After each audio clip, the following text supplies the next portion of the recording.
Assalamualaikum warahmatullahi wabarakatuh. Halo teman-teman, selamat datang di podcast Bincang-Bincang HMTI. Sebelumnya, perkenalkan namaku Dela Widya yang akan menemani kalian di podcast kali ini. Dan di episode perdana ini, kita akan membahas tema dinamika perkuliahan di bulan Ramadan. Dan kali ini, kita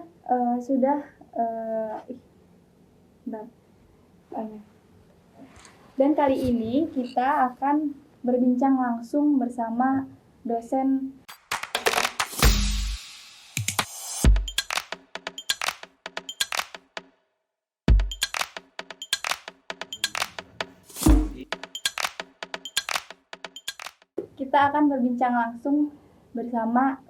Wakil Dekan 3 Fakultas Teknik dan Sains. Dan langsung saja kita sapa beliau, yaitu Bapak Abid Yanuar Badharudin, Eskom Mkom. Assalamualaikum Bapak. Alhamdulillah. Waalaikumsalam warahmatullahi wabarakatuh. Gimana kabarnya hari ini? Alhamdulillah, baik. Gimana Mbak? Siapa tadi? Mbak Dela. Ya, alhamdulillah baik Pak. Oke. Nah, sebelum kita mulai nih, boleh dong Bapak bisa menceritakan jadwalnya itu sepadat apa menjadi Wakil Dekan 3 di Fakultas Teknik ini? Baik, alhamdulillah wassalatu wassalamu ala Rasulillah. Rekan-rekan yang ada di studio maupun yang ada di rumah, menjadi Wakil Dekan 3 Fakultas Teknik dan Sains UMP ini menjadi sebuah amanah tersendiri bagi saya. Dibilang sibuk ya, intinya bagi saya mengisi waktu antara satu adzan ke adzan yang lain. Antara adzan subuh menuju adzan zuhur itu kan banyak kegiatan. Ya kita isi dengan yang positif saja. Ntar nanti pada habis adzan zuhur menuju adzan asar juga ada kegiatan. Ya berkutat sekitar kaitannya dengan kemahasiswaan. Bisa juga kaitannya dengan HM, kemudian anak-anak IMM. Apalagi kalau di Fakultas Teknik kita ada 5 program studi. Dan ini juga masih membuka mahasiswa baru ya tentunya ya. Nah dan juga rekan-rekan mungkin yang masih SMK, SMA di luar sana yang ingin join ke Fakultas Teknik dan Sains juga kita insya Allah sudah terakreditasi semua. Dan juga kalau di universitas kita akreditasinya unggul. Unggul itu lebih baik daripada A. Itu lebih baik, unggul itu lebih baik daripada A. Jadi insya Allah ketika teman-teman mau join ke UMP khususnya di Fakultas Teknik, kita ada teknik kimia, teknik sipil, teknik elektro, teknik informatika, dan teknik mesin. Jadi payung besarnya adalah Fakultas Teknik dan Sains. Di bawahnya ada 5 prodi dan mari kita bisa berkolaborasi di sini. Gitu ya Pak. Oke. Sangat padat sekali ya. Ya, kegiatannya. Karena kita akan menyambut bulan puasa sebentar lagi ya Pak ya. Itu sesuai dengan tema kita kali ini, yaitu dinamika perkuliahan di bulan Ramadan. Mungkin langsung saja, menurut Bapak gimana sih caranya agar badan kita itu fit ketika saat berpuasa, saat kita melakukan perkuliahan? Mungkin Bapak punya tips and triknya untuk para mahasiswa ya. Oke, baik teman-teman yang ada di studio maupun yang ada di rumah. Puasa ini kan adalah bagian dari hal yang harus kita kerjakan sebagai seorang muslim. Kita mau jadi mahasiswa, nggak jadi mahasiswa pun juga tetap puasa kalau kita sebagai seorang muslim, kan gitu ya. Nah tinggal bagaimana ketika kita sebagai seorang muslim diwajibkan kita berpuasa, dan ternyata umat-umat terdahulu juga sudah diwajibkan berpuasa. Kan jelas banget tuh, kutiba alaikumusiyam kama kutiba alal ladzina min qablikum la'allakum tattaqun. Ada finally-nya, yaitu agar kamu bertakwa. Dan puasa ini sudah ada syariatnya sebelumnya. Nah, bagi teman-teman, rekan-rekan semua mahasiswa UMP dan yang lainnya yang memang alhamdulillah Allah perjumpakan kita dengan bulan Ramadan ini, harus kita syukuri. Kenapa? Karena ada cara Allah untuk Allah itu ngasih warning ke badan kita supaya badan kita servis. Ibarat mobil tuh, kendaraan kan wajib servis tuh. Nah badan kita juga sama. Ada 1 tahun itu 12 bulan. ada 1 bulan di mana 1 bulannya itu diminta sama Allah untuk servis. Nah, itulah yang namanya bulan puasa. Di sini cara Allah untuk menservis badan kita dari macam-macam. Apa entah itu tekanan darah kita ataupun gula kita, konsumsi berlebihan. Allah itu mempersilahkan bagi umatnya untuk silahkan mau makan sepuasnya di 11 bulan. Tapi di 1 bulan tolong makan boleh, tapi hanya di waktu malam. Dan ini kalau berkaitan dengan mahasiswa, saya yakin mahasiswa ketika ada perkuliahan dan juga berserta dengan puasa Ramadan, tinggal bagaimana skemanya sedikit dirubah. Alhamdulillah kampus kita ada kebijakan di awal puasa itu libur. Jadi teman-teman bisa beradaptasi dulu, karena mungkin biasanya bangun langsung cari bubur ayam, ting ting ting ting gitu ya, cari bubur ayam atau bikin teh panas gitu. Nah, kalau puasa ya lebih diawalkan. Sebelum subuh kita sudah sahur terlebih dahulu. Dan kalau di awal-awal mungkin pekan-pekan pertama teman-teman mungkin masih bisa di rumah dengan bapak dengan ibu gitu ya. Mungkin baru pekan kedua mungkin teman-teman baru berangkat kuliah. Ya alhamdulillah kita kalau di UMP di Purwokerto di Kuhualuh itu insya Allah toko-toko ataupun warung makanan itu sudah ada yang buka. Jadi ketika saya masuk ke Purwokerto tahun 2005 itu cari makanan agak susah memang. Tapi begitu kuliah di kampus, kebetulan saya alumni UMP, itu ketika mau sahur alhamdulillah banyak warung-warung yang buka sehingga nggak kesusahan. Nah, jangan banyak yang instan-instan juga ya. Kalau memang bisa ya belilah di malam hari sebelumnya kayak ayam goreng ataupun masak nasi secukupnya biar kita bisa terbiasa sahur. Ketika taraweh sekalian cari lauk boleh lah. Nah, itu yang dulu pernah saya alamin kayak gitu. Gitu, Pak. Oke, mungkin dari teman-teman harus makannya itu yang bergizi ya Pak ya. Oh iya, pasti. Jangan terlalu makan mie instan atau yang kurang bergizi ya Pak ya. Betul, karena tubuh kita juga perlu nutrisi yang cukup untuk di pagi hari, karena kan puasa itu kan dari terbitnya matahari sampai dengan tenggelamnya matahari. Alhamdulillah kita di Indonesia itu 12 jam. Kalau di beberapa negara belahan dunia lain mungkin ada yang waktu siang lebih panjang daripada waktu malamnya. Jadi kita bersyukur di dekat Katulistiwa ini sepadan waktu malam dan waktu siangnya. Baik. Dan ya jadi buat teman-teman nih yang ngeluh ya kalau misal kuliah itu lemas, ya pasti lemas ya, yang namanya juga puasa ya teman-teman. Tapi ya gimana lagi, kita harus tetap semangat buat kuliah. Betul. Lanjut untuk pertanyaan kedua ya Pak ya. Mungkin Bapak punya pengalaman selama mengajar kuliah di universitas ini, itu ada pengalaman seru atau menarik yang bisa diceritakan buat teman-teman semuanya? Oke, baik. Pengalaman menarik di kuliah mengajar di UMP, khususnya di Teknik Informatika, saya selalu menyampaikan ke teman-teman ketika mengingatkan ke saya, hari ini ada kuliah Pak, itu saya selalu menyampaikan, atau ada yang mau janjian dengan saya untuk bimbingan misalkan seperti itu, bimbingan skripsi ataupun tugas akhir ataupun KAP, saya selalu menyampaikan ke mahasiswa, tolong WA saya, ingatkan saya di hari H kalau Anda mau ketemu dengan saya gitu ya, itu ba'da subuh. Nah, kenapa ba'da subuh? Itu supaya saya bisa ngelihat juga jam berapa dia WA ke saya. Apakah jam 5:30 atau jam 7?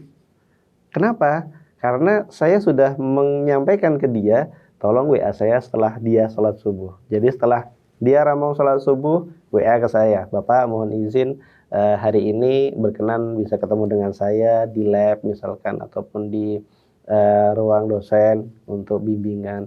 Nah, saya bisa melihat bagaimana kualitas dia mengawali harinya dengan sholat subuh. Jam berapa sih dia sebenarnya? sholat subuhnya. Nah, banyak juga akhirnya mereka, aduh, saya kalau dibimbing sama Pak Abid mau nggak mau juga harus sholat subuhnya sudah on time nih. Nah, di situ saya mencoba memang kalau tidak saya arahkan, mau siapa lagi yang mau ngarahin kan gitu. Karena kondisinya kadang-kadang kan mahasiswa sudah jauh dari orang tua dan dia harus ngekos, dia harus memanage benar-benar waktunya kapan jam berapa. Meskipun ketika WA ke saya bisa langsung jawab, bisa juga nggak langsung saya jawab. Tapi intinya saya punya apa namanya keinginan mahasiswa harus bisa memanage waktu dengan baik karena bagaimanapun dia ya harus menjadi dirinya sendiri, gitu Mbak. Jadi ya ada beberapa yang akhirnya makasih ya Pak, udah dulu diminta saya bangun pagi gitu ya.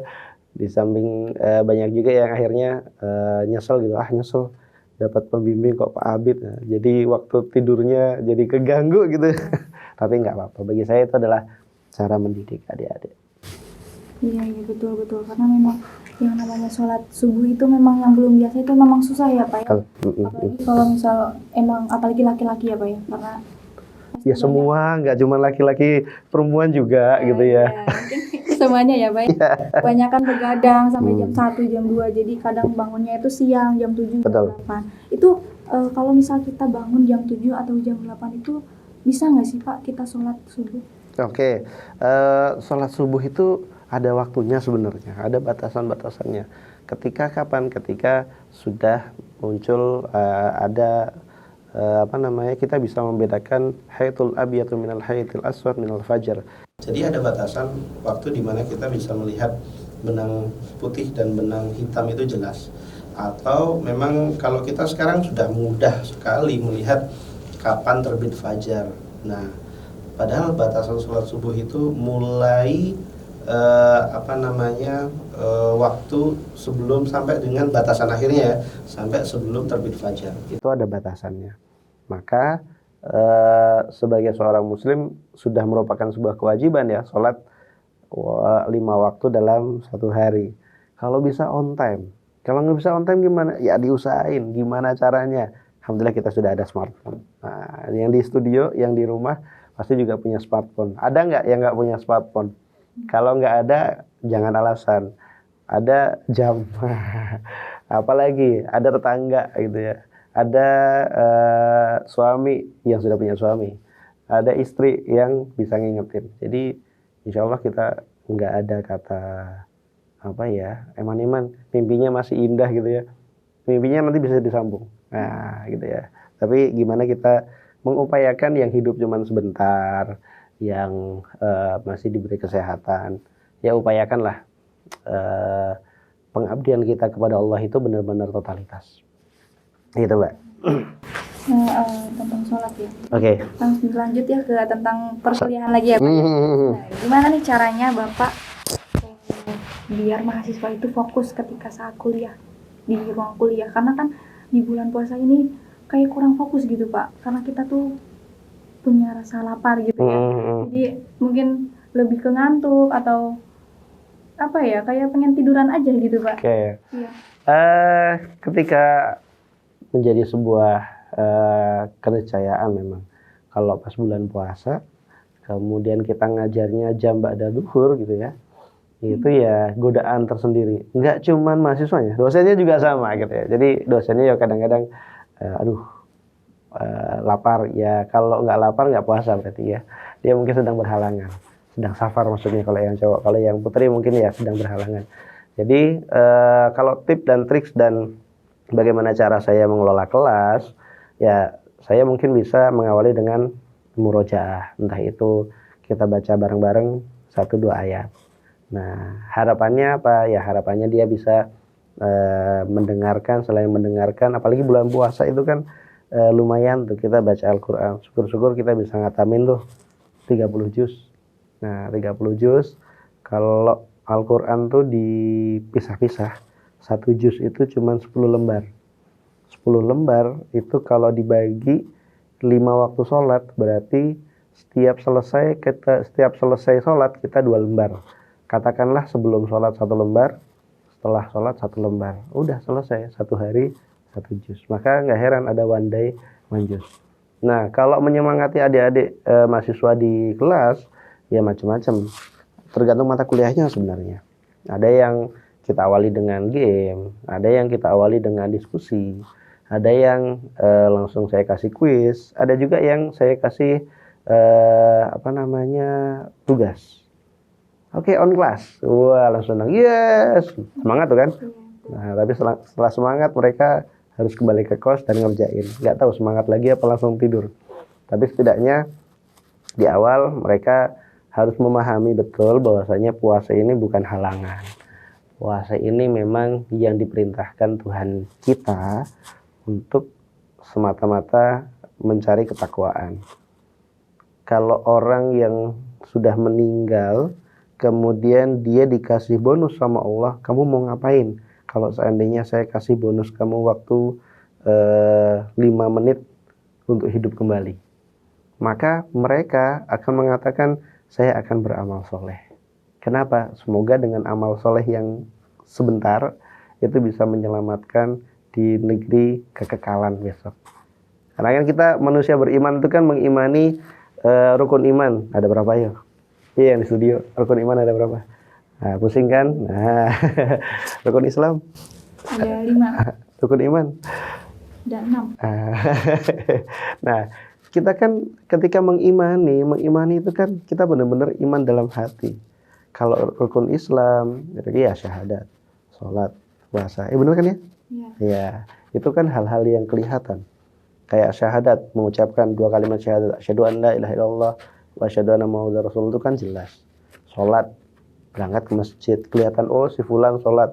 Yang hari ini nggak kelihatan di masjid siapa ya? Oh, Mas Abdul. Nah, kan kelihatan. Kemudian puasa, sama-sama nih, sahur bareng, buka bareng.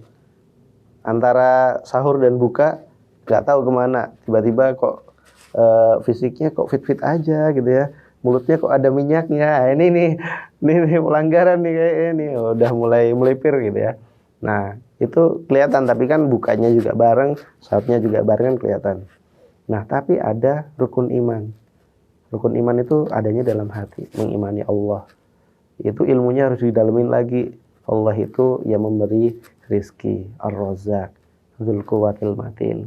Ada juga Allah itu yang mengatur semua semesta alam ini. Baik itu nanti kita mau dikasih rezeki atau enggak. Kemudian mengimani Rasulullah, termasuk juga mengimani syariat-syariat yang ada. Contohnya apa? Ya, puasa. Besok nggak berapa lama lagi kita akan puasa. Maka kita harus mengilmui ilmu puasa ini. Memang benar ada ya beberapa orang yang menyikapi bulan Ramadan itu dengan berbagai cara. Ada yang gembira dengan datangnya bulan puasa. Ayo, pada gembira nggak nih datang puasa? Yes, besok dapat angpau gitu ya. Itu kan lebarannya. Kalau puasanya kan belum tentu. Tapi ada juga yang mereka dapat Ramadan tapi sedih, aduh nggak bisa, mohon maaf, ngerokin, nggak bisa makan vape atau merokok dan lain sebagainya di siang hari. Nah, atau yang lain gitu ya, atau nggak bisa makan minum di siang hari. Nah, itulah memang Allah untuk mengendalikan hawa nafsu.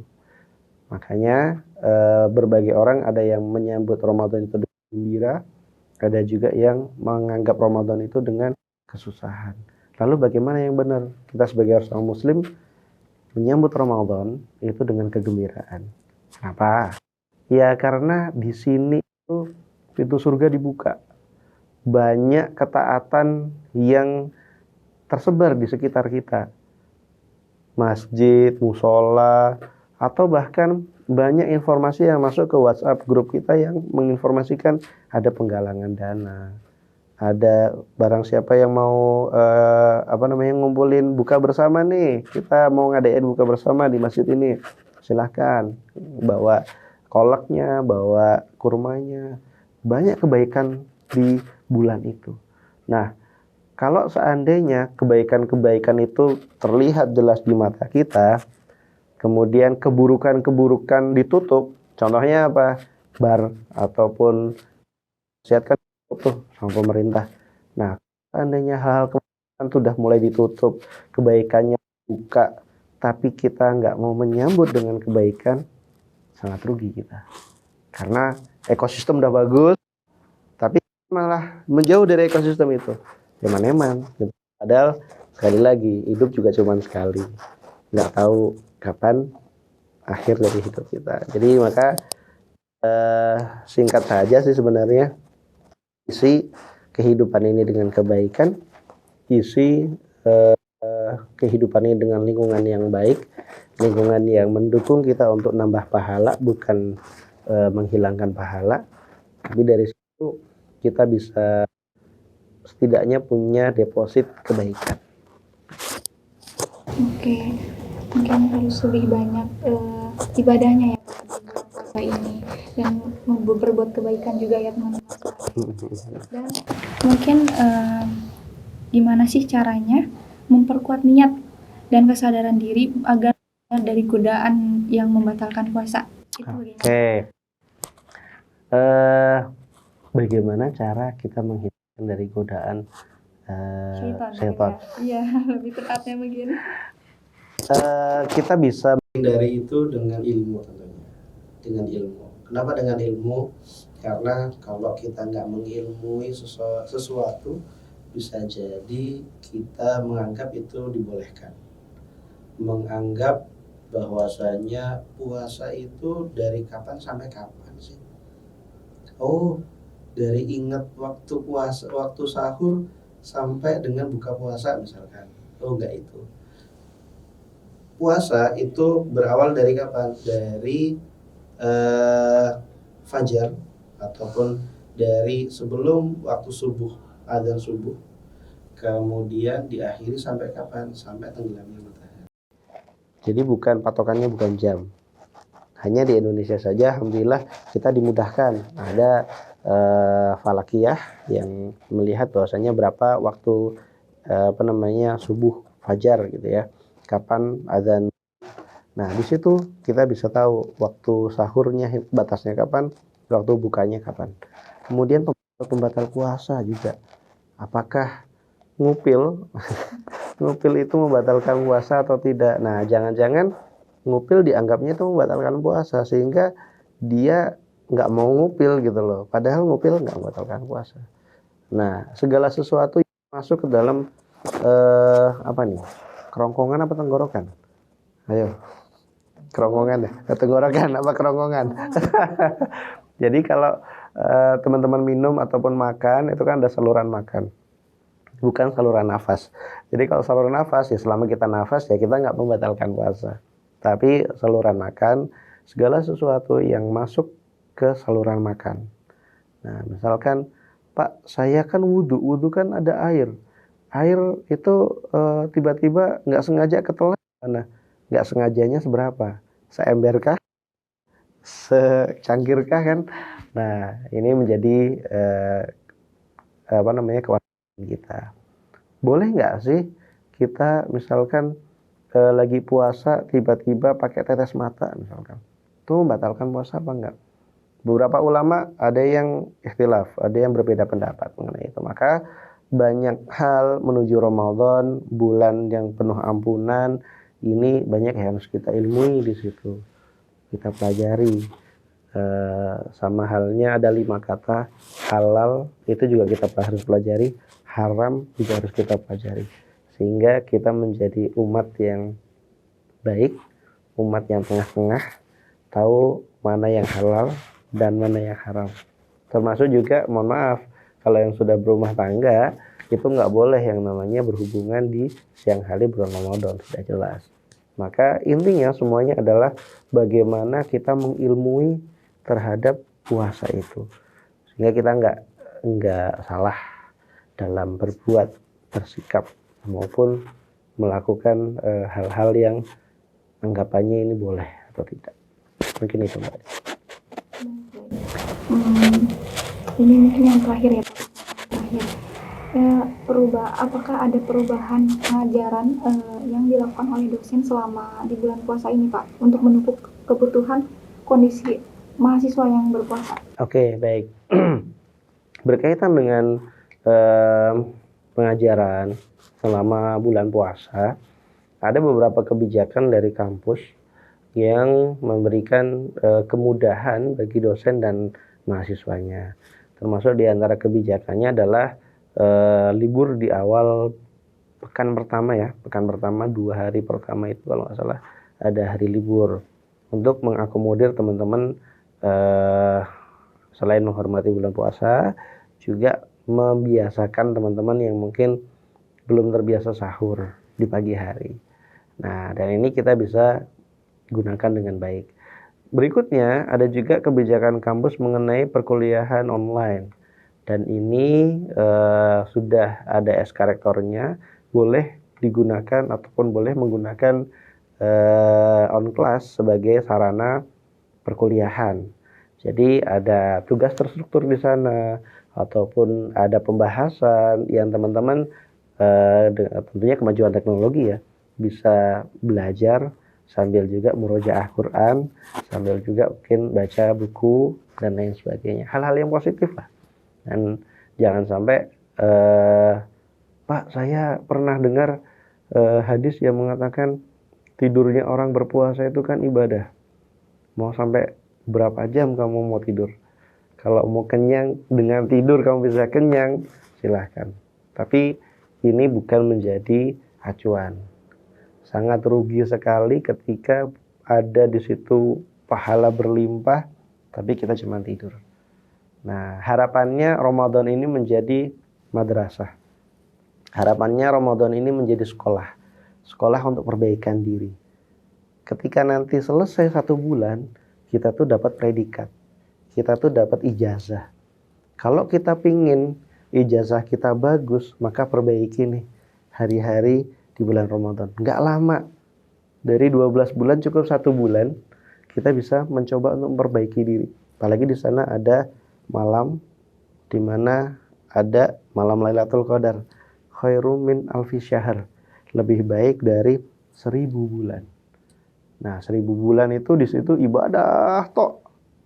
Ada nggak sempet yang namanya itu main Uno ataupun main game, nggak sempet. Ini ibadah terus 1000 bulan dibanding dengan 1 malam, dan itu adanya di bulan Ramadan. Ini luar biasa dan kita bisa cari.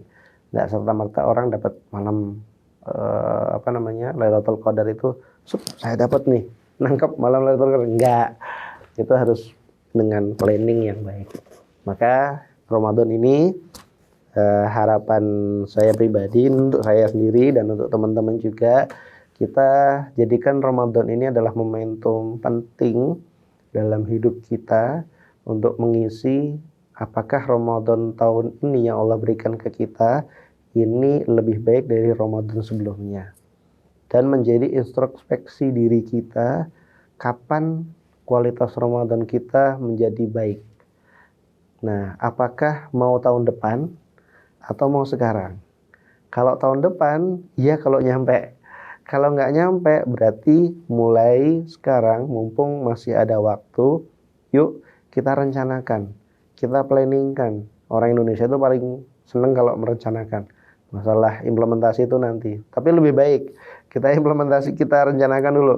Pokoknya saya harus bangun HP, WhatsApp, nanti kalau masalah ghibah saya hilangin, dan macam-macam deh. Intinya direncanakan, teruntuk juga sahabat-sahabat yang besok mau puasa, selamat beribadah puasa, dan juga semangat untuk ibadah belajarnya juga, karena belajar juga bagian dari ibadah.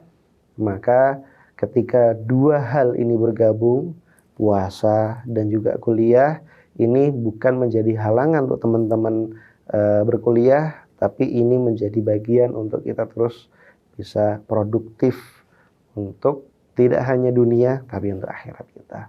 Wallahu a'lam bishawab.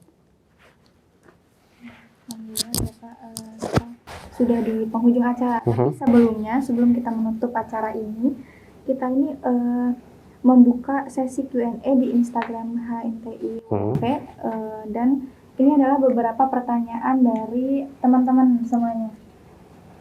Oke. Yang pertama yaitu, apakah memberikan kelas online saat bulan puasa itu mendapatkan pahala? Alhamdulillah wassalatu wassalamu ala Rasulillah. Apakah memberikan kelas online adalah bagian dari pahala? Sebentar. Ini bagian dari ibadah apa bukan? Karena pahala itu kan datangnya dari Allah ya. Oh enggak Pak, ini kan membuat orang senang. Oke, dosen itu sebenarnya juga lagi bikin kamu senang. Senang apa? Berproses. Karena kita dulu juga nggak pernah tahu bapak ibu kita dulu nyuruh kita untuk jalan, maksa kita untuk tidak ngedot. Ada yang kecil pernah ngedot? Nah, saya yakin pernah ngedot gitu ya, ngedot pakai botol. Yang punya anak kecil, saya punya anak kecil, ngedot pakai botol. Nah, kita paksa tuh anak itu untuk jangan ngedot, pakai gelas, minum pakai gelas. Nah, marah si anak itu. Tapi dengan dia belajar, oh iya saya harus minum pakai gelas. Nah, sehingga apa? Dia terbiasa dan sampai sekarang.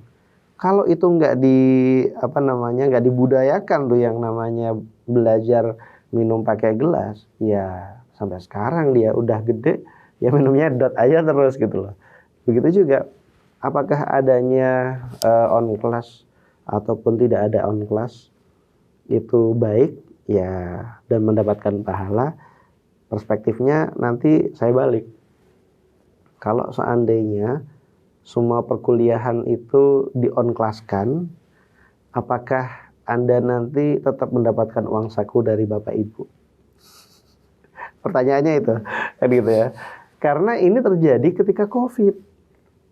Kemarin ketika COVID, banyak mata kuliah yang akhirnya tatap mukanya terbatas. Bahkan online. Adapun kalau yang sekitar Purwokerto dia hibrid, datang ke kampus. Yang jauh-jauh ya di rumah, pakai media on class. Nah, tapi sungguh mereka menyesal yang jauh-jauh itu. Kenapa? Saya nggak dapat uang bensin, Pak. Saya nggak dapat uang jajan, Pak, dari Bapak sama Ibu. Lalu makan tersedia di rumah. Mau keluar itu ditanya, mau ngapain? Mau kuliah COVID kok, kan gitu ya. Kuliah juga bisa online. Nah, kalau ini kan ketika posisi teman-teman ada di kampus, dosen meminta Anda tatap muka, syukur-syukur yang kelas saya yang pada asar itu kan sampai jam 6 gitu ya. Siapa tahu dosennya ngajak bukber gitu kan lumayan. Nah, jadi menyikapinya ya beda-beda ya, pahala atau tidak pahala tinggal perspektif kita. Perspektif kita kalau memang dari dosennya memang mengarahkan untuk on class ya syukuri itu. Siapa tahu nambah nikmat lagi. Nah, kalau misalkan dosennya minta ketemu ya, oh dosennya berarti ini powernya full nih, lagi semangat-semangatnya. Oke, kita sambut dengan kebaikan juga. Kewajiban murid itu kan tunduk sama guru katanya. Gitu. Oke, ada lagi nggak Pak? Ada Pak. Yang kedua ini, gimana sih caranya mengatasi temen yang diajak puasanya itu susahnya minta ampun? Oh, gampang. Laporin aja sama malaikat. Enggak, diajarin puasa susah. Bukan waktunya mereka diajarin sebenarnya. Waktunya adalah bagaimana kita menyadarkan mereka bahwasanya umur kita tuh terbatas. Karena mungkin mereka belum tahu saja ilmunya. Maka sudah sepatutnya bagi kita yang sudah paham, sudah tahu, ngajakin dia. Jangan kita yang terwarnai, tapi ngajak dia. Yuk sahur bareng, bangun. Nah, ada yang terbalik antara semangat buka puasa dengan semangat sahur. Sebenarnya ketika kita sahur itu barokahnya lebih banyak, gitu ya. Barokah sahur itu terdapat barokah. Fa inna fis sahuri barokah. Tasahharu fa inna fis sahuri barokah, kata Rasulullah. Makanlah sahur. Sungguhnya dalam sahur itu terdapat keberkahan. Tapi ketika puasa itu hanya membatalkan saja cukup, gitu ya, membatalkan puasa. Jadi antara mencari keberkahan, kalau mau puasa itu takhirus sahur, mengakhirkan waktu sahur. Kalau untuk buka puasa takjil, mengawalkan waktu buka puasa. Jadi begitu adzan maghrib kita langsung membatalkan dulu. Bukan, nantilah ba'da isya aja saya batalinnya, itu salah. Gitu ya. Tapi mengawalkan dalam artian sudah masuk waktu, kita awali dengan buka puasa. Nah, tinggal teman-teman punya PR. PR-nya apa? Selalu doakan kebaikan baginya. Doakan. Jangan doakan di depannya dia ya. Tak donga ke kue tobat ya, jangan. Nanti dia emosi gitu ya. Tapi doakan di sela-sela sujud teman-teman. Ya Allah, aku punya teman. Temennya baik banget sama saya. Dan dia itu selalu ngasih macam-macam sama saya. Nah, tinggal teman-teman bisa mendoakan, minta sama Allah, ya muqallibal qulub tsabbit qalbi ala dinik. Ya Allah, ya Tuhan, bolak-balik hati, balikkan hati kami kepada ketaatan. Dan intinya memberikan motivasi juga, jangan lupa ke mereka. Gitu. Baik, Pak. Dan ini yang terakhir ya Pak ya. Gimana sih? Karena kan nggak semua itu teman-teman ngekos ya Pak, ngekos di dekat kampus gitu. Pasti ada yang mungkin dari Purbalingga atau dari Karanglewas yang dia itu dilaju ke sana balik pulang berangkat itu. Nah, itu kan sangat menguras waktu ya Pak, dan menguras tenaga mungkin saat perjalanan. Itu ada nggak sih kalau kita tuh gimana caranya agar tidak berpuasa demi berkendara jauh? Oh, bisa. Keliling dulu ke Pekalongan, habis itu ke Tegal, habis itu ke nanti hitungannya safar itu. Enggak. Jadi gini, sebenarnya bukan menjadi sebuah halangan sebenarnya bagi kita untuk tidak berpuasa. Apalagi rumahnya Cilongok ya. Cilongok itu kan memang sudah di luar Purwokerto. Tapi kan ya luar Purwokertonya dekat. Dan kita alhamdulillah diberikan kemudahan teman-teman semua. Apa yang datang pada kita saat ini itu kemudahan yang tidak pernah didapatkan di zamannya Firaun. Pernah hidup di zamannya Firaun? Nggak ada ya. Di zamannya Firaun tuh nggak ada smartphone. Ada nggak? Nggak ada. Orang mau ngabarin tetangganya ataupun sanak saudaranya di negeri yang jauh, ya dia harus berkirim surat, ngirim utusan berangkat sana. Bisa sehari lebih, itu hanya ngirim kabar. Zaman Rasulullah, nggak usah zamannya Fir'aun deh, zamannya Rasulullah aja deh, yang baru 1400 tahun yang lalu. Ketika mau ngabarin, ini lahiran nih anak kita yang pertama. Nah, suaminya lagi berangkat jihad. Caranya gimana? Ya ngutus keluarganya. Tolong sampaikan sama Bapak Fulan bahwasanya istrinya baru melahirkan. Berangkat dia. Di mana Rasulullah berjihad? Misalkan di Tabuk. Di Tabuk itu perjalanan berapa hari? 2 hari misalkan. Ya udah, itu berangkat baru 2 hari. Pulangnya 2 hari lagi. 4 hari baru nyampe kabar itu. Lapor, informasi sudah sampai ke suami Anda gitu. Nah, kita smartphone sudah ada. Motor dengan jok yang mewah, yang empuk. Sudah ada belum sama Rasulullah? Belum ada. Ontak. Capek. Badan itu kalau perjalanan 1 hari udah penuh dengan debu. Lah kita rumahnya baru mana? Perbatasan Karangwangka. Minta buka puasa. Astagfirullahaladzim. Nah, ya tinggal bagaimana kita coba kita jangan sampai Ramadan ini menjadi beban. Jangan sampai menjadi beban. Karena kalau ketika teman-teman kita udah lagi pada puasa, otomatis kita kan posisinya adalah lagi puasa, ya udah kita bareng-bareng puasa. Kalau nanti kita nggak puasa, otomatis kan harus bayar puasa. Nah, bayar puasa ini kan di saat teman-teman yang lain pada lagi makan, aduh aku masih punya tanggungan. 5 hari kemarin saya bolong. Kan harus ditutup tuh hutang puasanya. Nah, yang ini akan menjadi berat. Maka akan lebih baiknya tetap berpuasa. Toh ini bukan untuk kita sendiri bahwasanya puasa itu. Apa kata Allah dalam hadis qudsi? Puasa itu untukku, kata Rasulullah. Bukan hanya untuk hamba.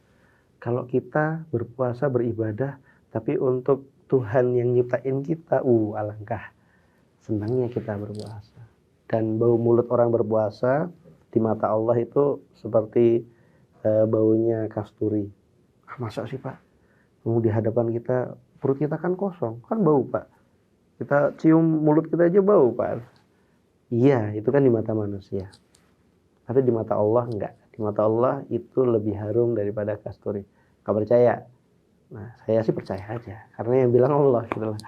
Nah, oke, paling gitu. Jadi bukan menjadi halangan Cilongo, Purwokerto, Cilongo, Dukuhwaluh kok batal, kecuali, saya kasih kecuali kalau memang dia sakit.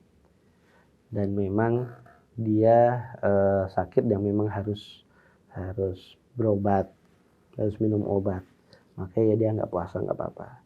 Selama jasmani masih kuat dan juga tidak ada halangan, mungkin kalau wanita istihadhah ataupun nifas, ya tetap dia berpuasa. Saya anjurkan itu. Nah, jadi buat teman-teman semuanya nih, jadi kalau buat jarak jauh itu ya, dalam perjalanan jarak jauh itu tidak menutup untuk berpuasa ya Pak. Jadi bukan alasan untuk tidak berpuasa ya teman-teman. Dan alhamdulillah kita sudah di penghujung acara ya teman-teman semuanya. Mungkin ini percakapannya yang cukup singkat ya Pak ya. Terima kasih buat Bapak yang sudah meluangkan waktu untuk yang untuk berbincang-bincang di acara ini. Dan terima kasih buat teman-teman juga yang sudah menonton acara ini, dan selamat beraktivitas kembali dan tunggu episode selanjutnya. Assalamualaikum warahmatullahi wabarakatuh.